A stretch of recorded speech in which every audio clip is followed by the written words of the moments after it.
Hi, everyone, and happy spring. Thanks for joining me today on this beautiful first day of spring. I'm your host, Cydney Ross, and we have a great show for you today.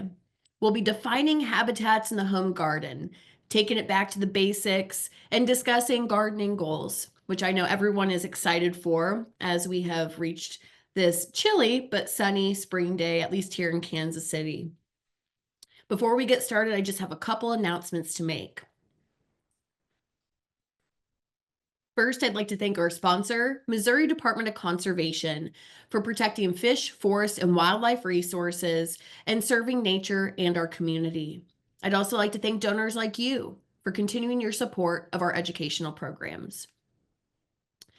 Join me every first Friday in person at the Anita B. Gorman Conservation Discovery Center here in Kansas City for a native landscape chat. We have so much fun walking the grounds around the Discovery Center, looking at blooms, talking about faunal connections, and just generally having a great time. Our next session is on Friday, April 4th. Again, that's at 1 p.m. every first Friday. You can register online or simply drop in. We meet in the lobby every first Friday at 1 o'clock. And if you want to learn some hands-on skills, you can also join me at the Discovery Center for our Discover Native Gardening, which is actually starting here on Tuesday, April 8th. And we're going to have a lot of fun. These sessions go from April through September, and we cover seasonal skills, talk about things like identifying and managing cool and warm season annuals, weeds, we also do a lot of native plant identification and explore other topics like full sun, woodland wonders, biosphere beautification, and more. So if you're like me and you learn best by hands-on activities, this is a great opportunity, and it's a free one at that. So register online at deeproots.org for more information. You can find that on our website as well. We also have our first native plant sale of the year coming up Saturday, April 12th in Prairie Village, Kansas. This is such a fun opportunity, not only to bring plants home to your landscape, but to chat with other experts like our local native plant nurseries. And new this year, we've paired our native plant sales with our habitat garden tours, which gives you great inspiration to see what other gardeners are doing across the metro to incorporate native plants into their landscape. So once you've been inspired by the garden scene in Prairie Village, you can hop on over to the plant sale, which is happening on the same day. Visit us online at deeproots.org/habitat gardens to sign up to volunteer or register for the season. Calling all nature nerds. We have our Nature Advisors program with Deep Roots, which offers consultations for homeowners or residents here in Kansas City and beyond to learn more about how they can incorporate native plants into their landscapes.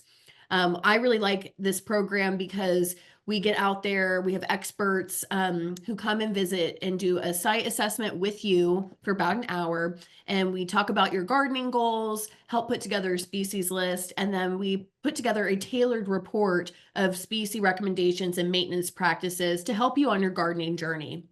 In addition to these consultations, we also are asking for volunteer support. So if you are a gardener, native plant nerd, and you want to support others on their gardening journey, consider signing up to volunteer as a nature advisor this year. As always, today's program will be recorded and all the resources will be available online. Tomorrow, I'll be sending you an email with the resources and species discussed in today's show, as well as a link to today's recording.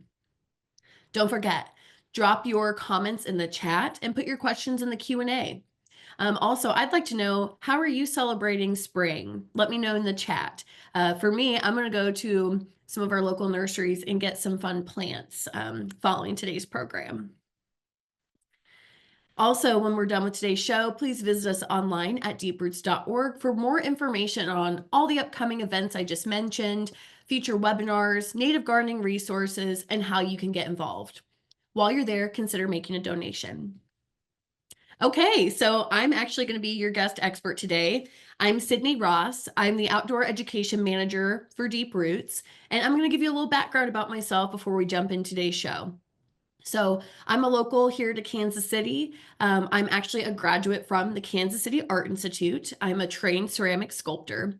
And in my free time, besides hiking in the woods or prairies, I actually have an art practice. So you can see there some of the pieces that I made for a recent exhibition here in Kansas City. And all of those pigments I make from native plants and soil. So I have a lot of fun with this intersection of art and nature, both in my professional and personal life. Um, let's see. So I also started on my career in conservation in 2020, back when I was hired as a part-time native landscape specialist for the Discovery Center here in Kansas City. So I've had a love for native plants even prior to that. I've grown up with a naturalist spirit. I had my folks would take me camping down in southern Missouri. I love paddling the rivers, the spring-fed rivers in southern Missouri. I love to camp. I love to hike, as you all know, bird watch. Yeah, and so that's a little bit about me. And I'm super excited today to discuss different habitats and how to define those in your landscape. It's again kind of going back to basics, but I hope these skills will help you reconsider different observational techniques that you can utilize in your landscape, even if you are a well-seasoned gardener.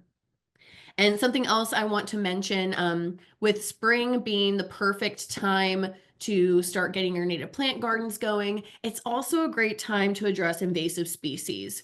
So you know that there are we have especially Callery pear and bush honeysuckle. And when I walked into my backyard this morning, I saw all the bush honeysuckle greening out as far as the eye can see. And my friends on the Johnson County side said all the Callery pear have begun to bloom.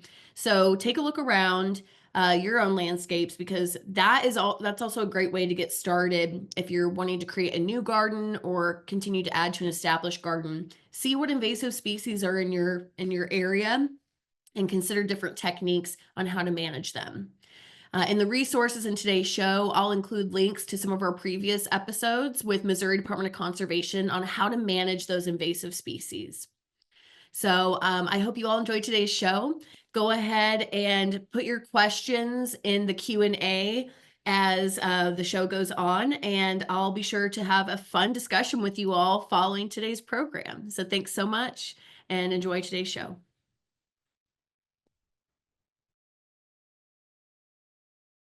Howdy, Cydney Ross of Deep Roots here. In today's episode, we're talking about habitats and how to define them in your own landscape.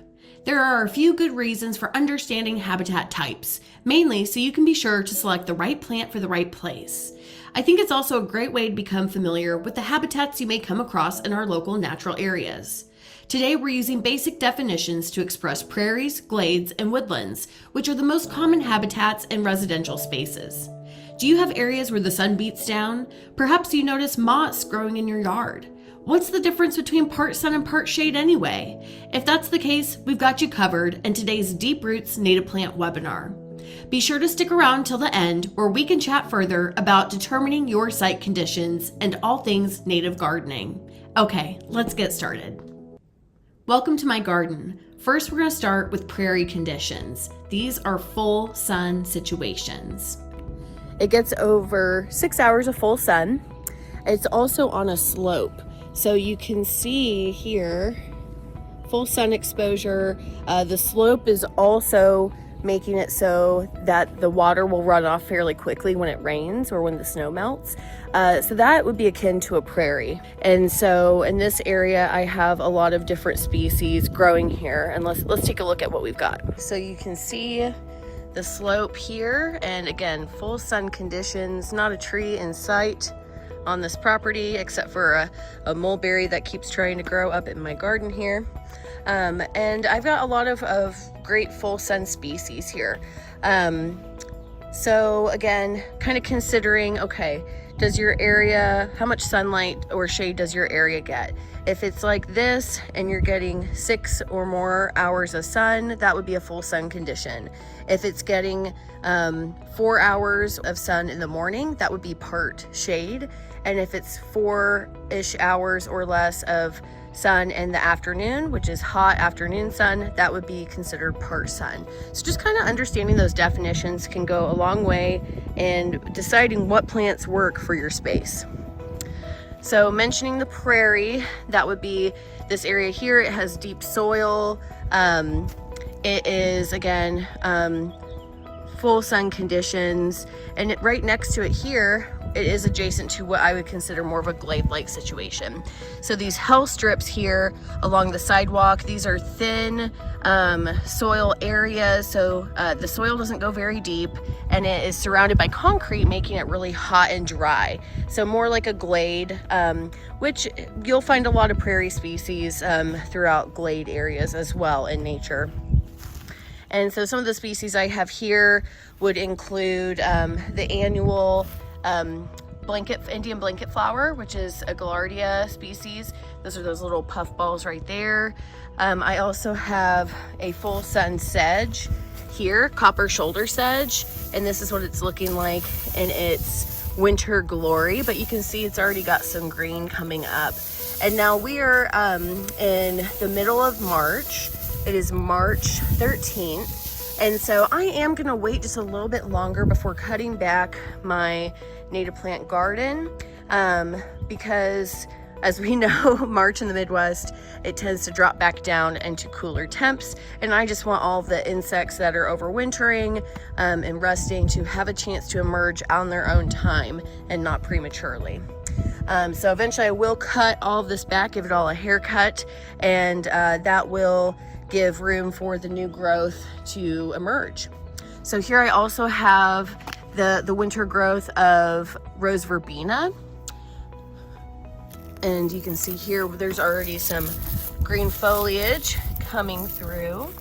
And rose verbena is found primarily on glades. So not only would that be appropriate for a full sun situation that is like a prairie with deeper soils, but also in these really dry, shallow areas. So my hope is that by leaving the seed heads up on this rose verbena, that they will drop down and begin propagating and spreading and germinating in this little strip here. Now, another great species for your glade-like conditions would be little blue stem, Missouri evening primrose, species like that can handle drought and solar radiation, right? Because again, they're not getting any shade here except when the sun goes down or before it rises. Some other species that we can see here in the full sun area would be the basal foliage of Penstemon digitalis. That's our foxglove beard tongue. And that produces white tubular flowers that are very attractive to long-tongued insects like bumblebees. And oh, here's that mulberry. So volunteer mulberry, I would remove that because, well, it's not a native plant here, but also I don't really want a tree here in this right-of-way. It's not quite the goal for the space here, so I will be cutting and treating that plant. And then as we move along here, we can see more of the sedges planted throughout. And there's also mountain mint. Here is the golden groundsel, and this is probably one of my favorite native plants if I were to have a favorite.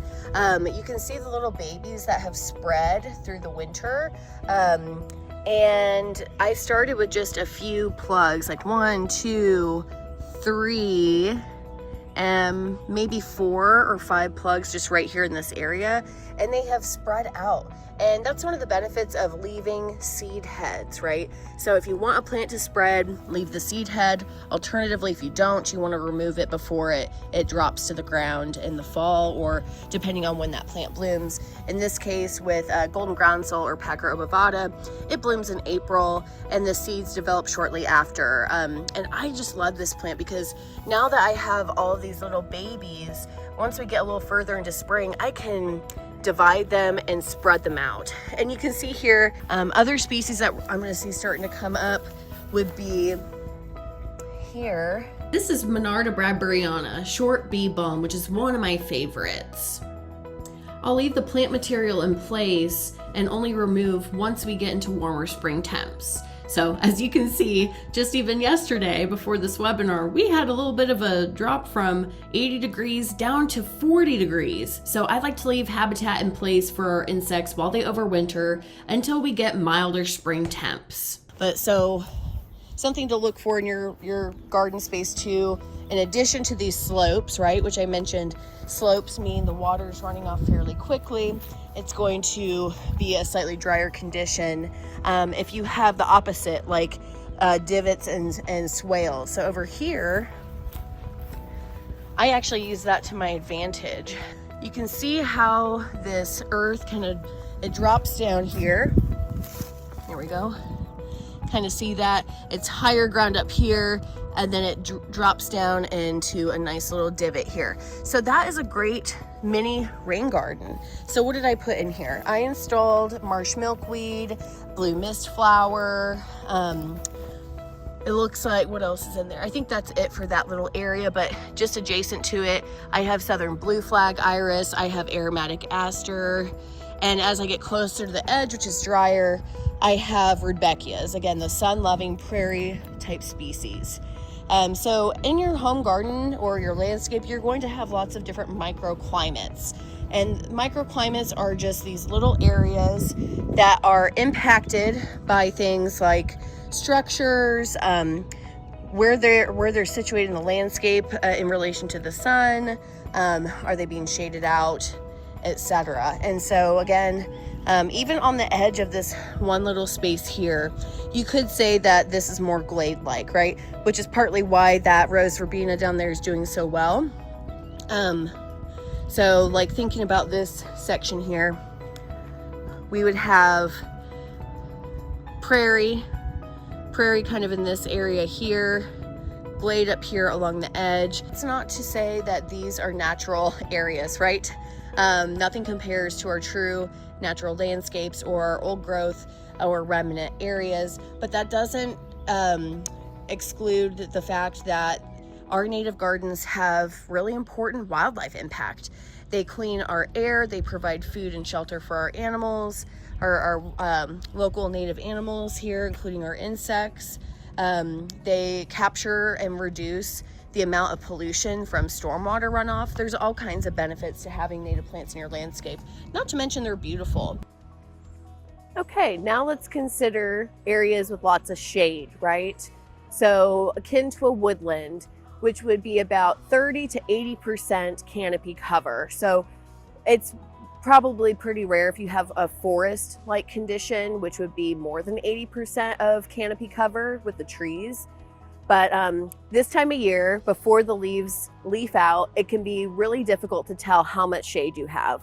I've definitely made the mistake of adding plants that require more sun in an area that ended up being quite shady. First thing to consider is mature trees in your yard, right? Like oaks, walnuts, hackberries, maples. You want to really prepare, give yourself time to check out your landscape during different times of year to really see the conditions you're working with. And so here in these areas with these big mature trees like oaks, they're gonna have a lot of shade. Another way to tell if your area is shady is to look for things like violets or sedges, even moss. Moss is a good indicator, which you'll often see on northern sides of your home. They prefer moist conditions, very little to no sun, at least not direct sun, right? And so here in this front yard, this is a pretty shady situation. So they do have some shrubs that they planted throughout, like spice bush, but there's a lot of great things that would do well here. So our shade-loving species, which you can see if you go out into our natural areas, which I recommend you do because that's a great way to get inspiration for your woodland species here in the Midwest. So you'll find things like wild ginger, Solomon seal. If it's early spring, you'll see some spring ephemerals like spring beauty, perhaps even Virginia bluebells. Celandine poppy also does really well in these conditions. Again, so take your time and kind of scope out your sites. Look for any low areas, which would be wetter, right? We're going to get rain here soon, so it's a great idea to kind of observe not only where the water pools up, but how long does it take for it to disappear, right? So in Kansas City, we have a lot of clay soil, and that helps retain moisture. It also makes it a little difficult for some plants to get established because clay is a lot thicker than, say, lessee soil, which is very sandy and loose and well draining. So we're going to take a look over here and kind of see some of the other plants that are growing in this area. Now, keep in mind also, spring ephemerals do need sunlight, and they typically spread in a woodland before the leaves leaf out in the canopy. So they're getting all that sunlight in order to come up and bloom, and then they're pollinated by things like our queen bumblebees, and then they disappear once the canopy leaves out and shades everything out. Here we are looking at a woodland area. They have a lovely Deep Roots Native Garden sign, which is a great thing to have in your space, any kind of gardening sign, but I'm particularly partial to our sign because it also features lots of wildlife that interact with our species, including not just butterflies and bees and hummingbirds, but moths and caterpillars and even wasps. Those are all really important pollinators, as well as adding biodiversity to the landscape. Woodland phlox has these beautiful periwinkle blooms, and they bloom at the same time as golden groundsel, which is Pacra obovata in this case. Now there's two types of Pacra that you'll find commonly in nurseries. Pacra obovata is the most common one. It can handle full sun conditions too, so that's kind of a cool thing about this plant. We have it in the parking lot at the Discovery Center, and it does fantastic. I have it in my prairie type garden at home, again, full sun conditions, but it also does well in shade. So kind of an anomaly, similar to columbine, which would also be a good option for a shadier garden. It's versatile, right? And so what I also appreciate about these ground cover species is they fill out like a green mulch. So they're going to retain moisture. They're going to outcompete some of our annual weed species that you'll see coming up, like speedwell, maybe even the henbits or the dead nettle. But they're not so competitive that they're going to outcompete other plants. They're more demure, but they're really good at spreading. So just a really great plant in my book. Another species that works well as a ground cover would be our sedges. So let me see if I can spot some here. So sedges look like little grasses, and sedges have edges. And one of my favorites is oak sedge. When I get a lot of inquiries about, Cyd, what can I plant underneath this dry oak tree? Well, as the common name indicates, oak sedge might be your best bet. I like to plant them in small plugs, so little transplants rather than seed, so that they get established immediately. And once those plants are established, then you can put things on it like sprinkling seeds of golden groundsel, columbine. You could even plant some celandine poppy near them. But having that oak sedge established initially is going to help other plants retain moisture in those drier understory areas right up against trees. Now, just be sure you don't dig too deep and damage the roots of your trees, right? So tiny little plugs are a good option for that. But gosh, take a look at all this Pacra that's spreading really nicely here in the landscape. All those little green leaves, those are Pacra. And actually, you may even see here, we have a common housefly, which if you read our recent pollinator article, I wrote about early spring pollinators, our undervalued, underrepresented flies, which are actually some of our most important pollinators next to bees. So that's what I love also about kind of observing your space, because you can see what kind of wildlife is already being supported in your landscape. If you aren't sure what to plant, I always recommend going out to your natural areas.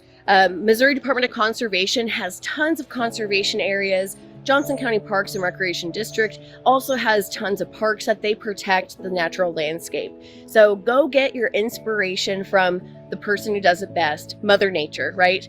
Seeing these different communities, habitat communities like woodlands, forests, prairies and glades, even wetlands, are sure to inspire you. And if that's not enough, consider joining us for our Deep Roots Habitat Garden Tours. We've paired them with our native plant sales this year, so you can go get inspired, see gardens that are established or in progress, get that inspiration, and go immediately to talk to experts at the Deep Roots native plant sales to learn more and select the right plants for your garden.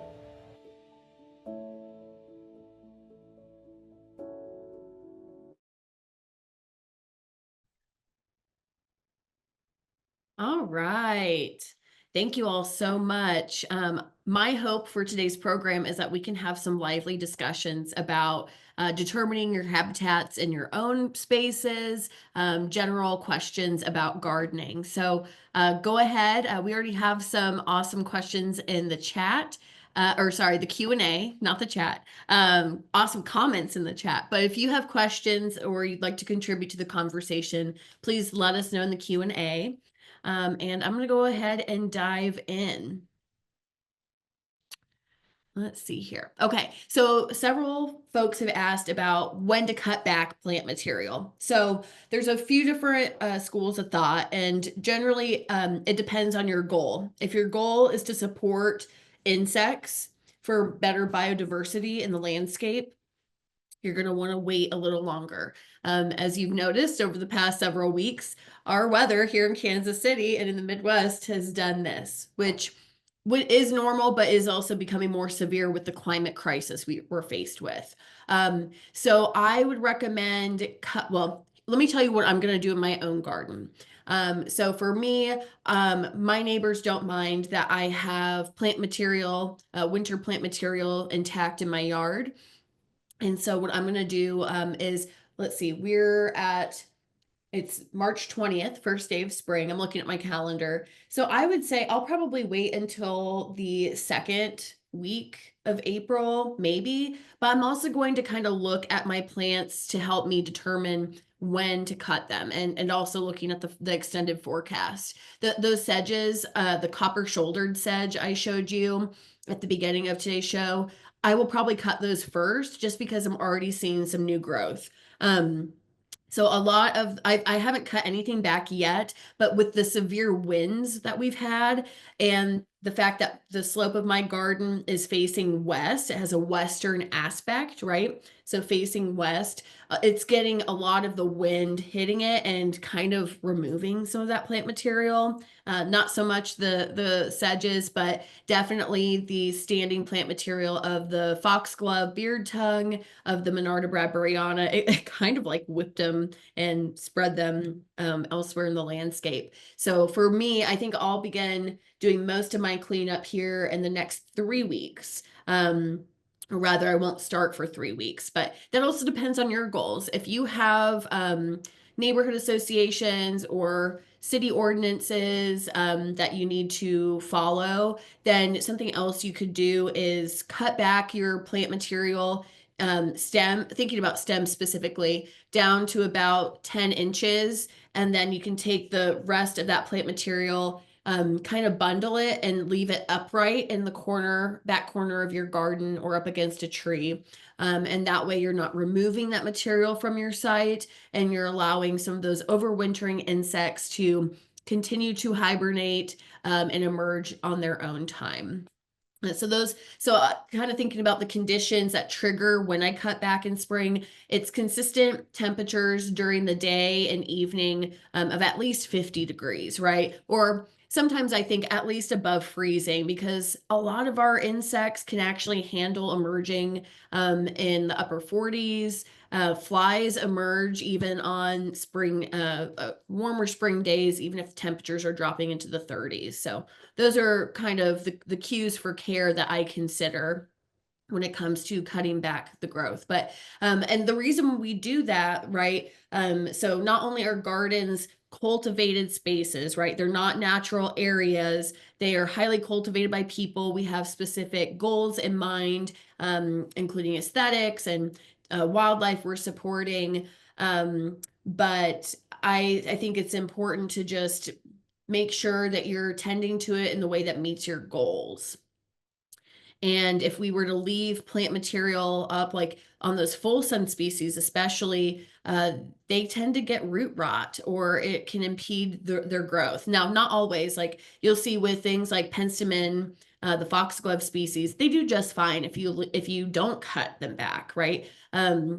You'll see even if you cut it back 10 inches, you'll see the stems, the dead stems, and then you will see new stems coming up right next to it. So it really does depend on your goals, to kind of figure out what you're wanting to do. And Val is asking if the seeds are gone, it's okay to cut back to 18 inches because the insects lay eggs in the stems. Yeah, that's correct. So again, thinking about your goals, if you want to support those cute overwintering insects like the metallic green sweat bees or some of our other solitary bees, leave your stems. So you could have it both ways. If you don't want your plants to spread by seed, in the fall, if they're fall seeding plants, you can just remove the top of the plant, so removing the seeds and leaving the stems intact. So there's all kinds of different ways to do it. It just all goes back to what are your goals. Okay. Val had also asked how old this garden is. So great question. I started planting this garden, started planting because I'm not quite finished with it yet. I started planting it last May. So it's not even a year old, but it's already got some really great growth. I will be doing another session on this garden, probably not until next year, but I'm excited to have some footage of it in the growing season and actually all seasons to show you the progress and talk more about the design of that garden. Okay. Julie's asking about cutting and treating rogue trees. So you all saw that non-native white mulberry in the front. I actually had cut it, what is it called? Stump cut or yes, cut and stump treated that tree last summer. And I had bought just like a regular store, like at Home Depot or Lowe's or something, but Roundup, which by the way, I read a really great article in Missouri Prairie Foundation's newsletter about how Roundup now doesn't have glyphosate in it, which can actually cause more damage to our environment because of the other chemicals that are in there. So I'll be sure to include a link to that in the show notes so you can read more about it and educate yourselves on it. But I wonder if that's why when I did the stump treatment, it wasn't very effective. So I'm going to have to recut and retreat. I could use Tordon, which is a herbicide that is for stump treatment. And since, well, I do have that service berry nearby, but I don't think it's close enough to impact it because it does spread through the roots into other trees sometimes. So I'm going to have to do a little more research, which I always recommend you all do before you use any kind of chemical application. As for the timing, now that we're mostly out of the freezing temps, I could go ahead and cut and treat it. But typically I like to wait until I see some like foliage or buds starting to come up so that I know it's going to uptake that chemical pretty easily. Okay. Oh, and Christine, thank you for the validation. Mulberries are really hard to kill. She's used glyphosate and just keep repeating. Yeah, that's probably something I'm gonna have to do. So yeah, we'll see. And again, folks, if you have questions, please put them in the Q&A rather than the chat so I can see them pop up on my screen. Robin's asking about leaves, leaving the leaves. And thank you, Robin, for leaving your leaves. So it kind of depends on if and when you remove them. So if you have them in a full shade situation, surrounded by shade-loving native plants, I say leave them. You'll notice in the program today, a lot of those images of sedges, woodland phlox, celandine poppy, all of those were surrounded by leaves. And a lot of those photos I actually took at the Discovery Center. So there's no need to remove leaves from an area if they have native woodland species. Now, it also depends. How many leaves are we talking about here? Do you have a foot deep area of leaves? You may want to spread them out, move them around. Some people like to suggest putting them under bushes, keeping them underneath trees, because as we all know, trees don't drop their leaves for no reason. It's important nutrients that go back into the soil. It's important for our decomposers and microbiome to break down, but also they're not super supportive of our prairie plants, right? So thinking about the prairie, there are no trees in sight. Imagine you're on a prairie. And if you take a bunch of leaves and dump them on your full sun-loving plants, it's likely going to cause things like root rot, or prevent them from growing. So kind of wanted to think about those reasons, but I leave my leaves in the backyard. I have a lawn, a lawn. It's mostly sedges and trumpet vine right now, so I have some work to do there. But in terms of the sedges, they're not impacted at all. They love it. It breaks down over time and is just fine. So those are my thoughts on leaving the leaves. Okay, Susan says, I've tried to grow coneflowers, but rabbits eat them. If I recall, there's one pink species that they might tend to leave alone. Um, I feel like rabbits, especially in neighborhoods that are mostly turf grass, like I think of Prairie Village specifically, they those are akin to food deserts. And so when you have native plants nearby, the rabbits and the animals are like, oh my gosh, thank you, nutritious food finally, and I'm not starving. So, I don't know about the specific species you're talking about, but here's some of my favorite echinacea species. So, of course, we have the quintessential purple coneflower, which is Echinacea purpurea. But my favorite is the pale purple coneflower, Echinacea pallida, and it blooms at the same time as Echinacea paradoxa, which is the only true yellow coneflower in the Echinacea family. Those bloom at the same time. And there's also glade coneflower, Echinacea simulata. So in terms of when they bloom, it goes glade coneflower, and then pale purple and yellow bloom at the same time, following glade. And the last one to bloom is the traditional purple coneflower. Now, there's also like Echinacea augustifolia, which I think is found more commonly like in western Kansas.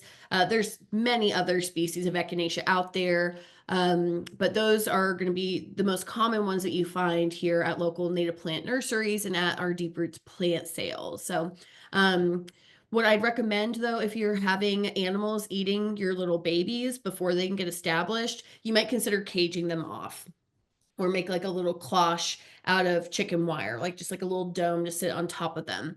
Once the plants are established, they can handle herbivory, right? As you've heard me say before, our native flora and fauna have evolved for millennia, so they support each other in many different ways. And typically our plants can handle getting eaten, but not when they haven't gotten established yet. So good luck, Susan. I hope you have better success this year with your coneflowers. My garden sign. Sorry, Julie, thank you for asking about the garden sign. Yes, it is on our Deep Roots website, which in the resources following today's show, I'll include a link to that. Same with you, Andrew. Oh, and I should mention, we are going to do a pop quiz. Today's pop quiz is going to be a little different. And if you've joined us in the past for our programs, we give away some fun prizes, like today's prize, one of our Deep Roots native plant signs. I'm also going to throw in a couple fun bumper stickers from local artist Andy Osier. Ask me about my milkweed, and you're going to miss me when I'm gone. This prize package will be inside a Deep Roots little bag here too from our Plant Nature Conference. So for today's pop quiz, it's going to be a little different. I want you in the chat to tell me your favorite spring ephemeral flowers. And what I'm going to do is I'm going to scroll through with my eyes closed. I'm going to select our winner today. So I'll give you all some time to go ahead and put in the chat, not the Q&A, but the chat. Tell me your favorite spring ephemeral. I'll share mine. Oh gosh, that's I put myself in the spot and now I don't know if I'm ready. My favorite spring ephemerals are probably spring beauties because they have pink pollen and it's just so cute and precious. And I love how they cover the forest or woodland floors rather. Okay, so let's see here. I'm going to go ahead and answer a few more questions, and then I'll select our winner for today's pop quiz prize. So someone's asking about native plants that do well in a rural setting that that deer don't like. Man, I feel so lucky that I don't have deer. I love deer. I appreciate deer, don't get me wrong, but deer can be really tricky to deal with in your garden, right? So a tip that I have for deterring deer or herbivory. I already mentioned you can cage your plants, but that can get tedious if you have a large area, lots of different plants, or you can select species that are not as palatable. So, what immediately comes to mind are species in the Monarda family. So, like our mints, like the short bee balm, Monarda bradburyana, which I talked about earlier, tall bee balm, Monarda fistulosa.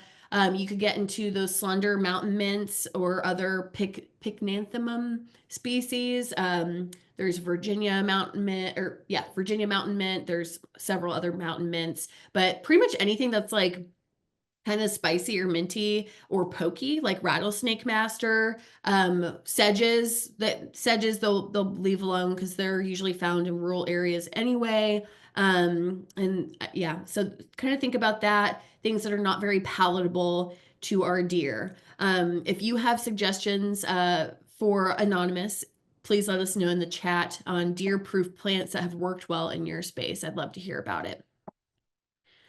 Okay, let's see. We've got some really great questions, folks. So thank you so much. And let me just do a quick time check. We're doing good. We're doing great. So here we go. Um, let's see here. Carol is asking about rose verbena and whether I trim it. She has a large area and noticed that more blooms on the outer edge, but not so much in the center. Could she be removing more runners? So you could, depends on how they're spreading out. If you're wanting to encourage more blooms, then I'd like to talk about something that's mimicked herbivory or the Chelsea chop. Essentially, it's when you cut plants back between Memorial Day and Father's Day is usually the time frame I do, and it encourages for some species a shorter height and more blooms because the plant is thinking, oh my gosh, I'm being eaten. I need to go ahead and produce more flowers, which will then produce more seeds, which will then send out more plants and continue future generations of said plant. So I know we've done that with rose verbena before. I will be cutting this rose verbena back. At least I'll be removing the dead plant material. But I really love how it drapes over that little retaining wall there. It's very cute. So Carol, give it a shot. Try removing some of those runners. I would say stick to that time frame of Memorial Day through Father's Day. And if we get into droughts, just make sure you give them a little bit of water. Because I have killed many plants in the Discovery Center landscape, cutting them back and then not giving them water when we were in drought. So learn from my mistakes. Okay, so Val is asking about annual weeds. Do I worry about them? Her space is large and those early weeds are overwhelming. I don't, Val. I really don't. I don't worry about them one bit, at least not the speedwell for starters. That speedwell is that cute little blue, short, creeping plant that I featured earlier. It brings me so much joy to see them in the landscape, and they don't outcompete my other plants. Now, henbit and dead nettle, they can get there, but this is something I learned from Merv at Missouri Wildflower Nursery. You want to be strategic with your weeding, right? And thinking about what plants are going to be coming up in just the next few months. So in that garden, in my garden I showed you, the penstemon is going to get so big that's going to shade out things like henbit and dead nettle and speedwell.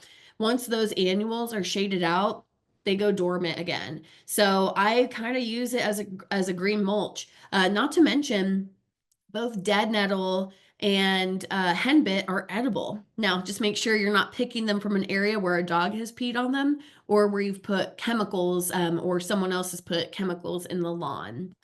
But yeah, I try to be strategic with it. And if you have little tiny plants that maybe aren't established, you could go ahead and remove some of those annual weeds.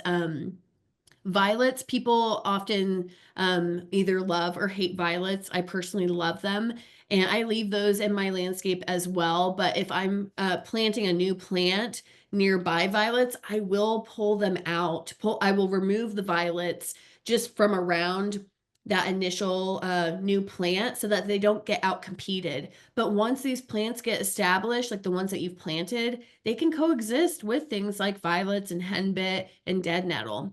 But again, if you don't want to plant to spread, always make sure you get the seed head off or remove deadhead the flowers right after blooming so the seeds don't form, because that's also how they're going to spread. Okay, let's see here. Christine. Christine has a southwest exposure under a honey locust. So sometimes of intense sun in the afternoon with filtered shade too. What plants would be best? So you're describing that you have part sun conditions, right? So it's shady in the morning, hot afternoon sun, a little bit of filtered shade too. So I would focus more on your prairie and glade species because underneath a locust, it's probably going to be a little drier, I would suspect. Maybe not as dry as, say, underneath an oak, but any species that we talked about in the glade areas would do well there. So I'm immediately thinking of well, I like I say, I like to start with sedges underneath trees and then kind of go from there. But you could do Missouri evening primrose. Um, let's see what else. We've talked about rose verbena. It also just kind of depends on what the aesthetic is that you're looking for. Another really great resource that I like to recommend is our friends at Missouri Wildflower Nursery. They released their new catalog, which is so cute. It's got purple poppy mallow, which is one of my favorite full sun species, as well as the pale purple coneflower you can see here. But they have they have their catalog organized by sun and shade types and whether or not the soil is dry or medium. And so you could do things like fall glade onions. What else do they have in here?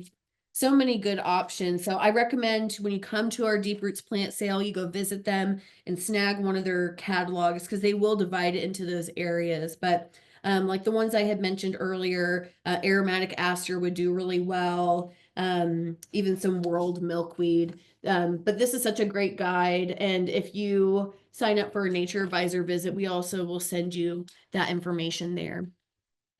Okay. And I'm going to answer a few more questions. We've got so many, so these are great, y'all. And if you have questions, go ahead and add them in there. Because I would love to answer these questions maybe in a future episode or in our pollinator, which is our monthly newsletter. And sometimes we do a Ask the Expert article. So these would be really great options for that as well. First of all, ways to support Deep Roots. You can make a donation online. That's the best way to support our programs or join us for our programs. Attending our webinars is great support. And subscribing to our Habitat Garden Tour, that's also a great option here as well. Okay, so Caroline, where'd it go? Here we go. Caroline, my buddy Caroline, asks is it too late to spread seeds?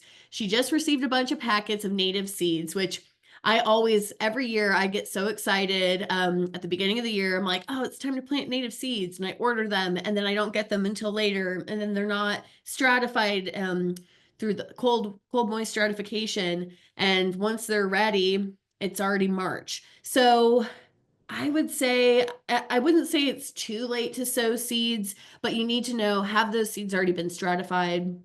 Have they gone through that winterization process? Um, if you sprinkle them on a prepared garden bed, they could be fine if they've already been stratified, or you could try growing them in little pots, but that is a labor of love in itself. So I prefer to do it the strategic way. I was about to say the lazy way. For me, being lazy sometimes, I like to take my seeds and sow them or broadcast them into a prepared garden bed from November to January. That way, I'm making sure they get that proper freeze and thaw and moisture, which winter has provided very well this year. Okay, I'm going to answer one more question live, and then we're going to announce our winner for today's show. Okay, let's see here. So many great questions. Oh, this is a really good question from Barbara. Is it okay to put an inch or so of soil over the roots of a large tree to enable planting native plants beneath? It is not usually the case, Barbara. And I admit I'm not a tree expert, but if your tree has exposed roots, it may be slightly intentional. Some trees, like silver maples, have really shallow roots, and through the roots they breathe. And if you pile soil over them, sometimes that can have negative consequences. So I don't recommend adding soil over the roots of trees. In fact, it's kind of a horror story and an extreme example. In my neighborhood, one street over, there are these some kind of maple, probably like an autumn brilliance or something like that. But the neighborhood had very good intentions, and some of the folks in the neighborhood built gardening boxes around the trees and put about a foot of soil in those gardening boxes. And I've been watching these trees over the past year and a half, and they are dying. Actually, one got cut down. So you definitely don't want to add more soil to the tree. But that's a good question. Like an inch or so. I would probably need more information. So Barbara, if you want to shoot me an email and tell me what kind of tree and maybe send some photos, I can send it over to my friend who is a tree expert. So great question. And thank you all for your questions today. Let's go ahead and I'm going to announce our winner. Okay, so here's what I'm going to do. We've got some really great spring favorite spring plants. So let's take a look here. I'm going to close my eyes and select a winner. This is very high tech, people. And Teresa Enderly. Congratulations, and Spring Beauty is also my favorite. So Teresa, I will be reaching out to you following today's episode so that I can get your mailing address so I can send you your new native plant sign, your bumper stickers. Ask me about my milkweed. I especially love this one, as well as a fun Deep Roots bag. And while I'm at it, I'll just go ahead and include this Missouri Wildflower Nursery catalog, because why not? Thank you all so much for a wonderful episode today. I really appreciate everything that you all do in your own landscapes. And if you have any questions, you know where to reach us, deeproots.org. And we will see you next time on our episode of Deep Roots Native Plant webinars, which will be taking a glimpse into the Deep Roots Habitat Garden Tours. My guest experts for that show will be Roberta Vogel, Lutung, and Christopher Leach. Both were Habitat Garden Tour hosts last year, and I took a nice walk through their gardens last fall and captured what's blooming, and they're going to talk a little bit about how the process of the Habitat Garden Tours went. So thank you so much for joining us today, and I hope to see you next time.